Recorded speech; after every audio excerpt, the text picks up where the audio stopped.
आज हामी OSSC overseas health cover इन्सुरेन्सको बारेमा कुरा गर्नेछौँ।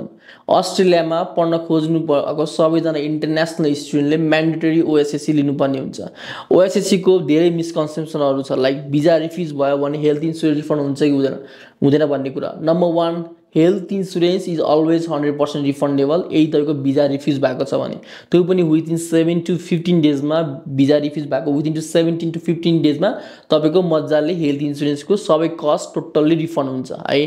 तपाईँले हेल्थ इन्सुरेन्स डिफ्रेन्ट प्रोभाइडरबाट लिन सक्नुहुन्छ। They are private provider, Alliance भयो, एनआइबी भयो, बुपा भयो, मेडिबिङ भयो, यो सबैबाट तपाईँले जुनबाट पनि तपाईँले आफ्नो हेल्थ इन्सुरेन्स मजाले पर्चेस गर्न सक्नुहुन्छ through your agent or through directly है। त्यसमा केही पनि इस्यु भएन। अर्को कुरो भने why the health insurance necessary भन्दाखेरि चाहिँ तपाईँको अस्ट्रेलियामा पढिन्जेल तपाईँलाई केही भयो, बिरामी भयो, केही एक्सिडेन्ट भयो, लाइक केही अब लाइक अनफर्चुनेटली कुनै तपाईँले गएर हस्पिटलमा बस्नु पर्यो, कुनै चेकअप गर्नु पर्यो, मेडिकल गर्नु पर्यो भने त्यो बेला तपाईँलाई गाह्रो नहोस्, तपाईँले किन्नु भएको इन्सुरेन्सले चाहिँ तपाईँको सबै कस्ट बेरोस् भनेर चाहिँ हामीले त्यो हेल्थ इन्सुरेन्स पर्चेस गरेको हुन्छौँ। र यो हेल्थ इन्सुरेन्स चाहिँ भिजा फाइलिङ गर्दाखेरि म्यान्डेटरी डकुमेन्ट हो।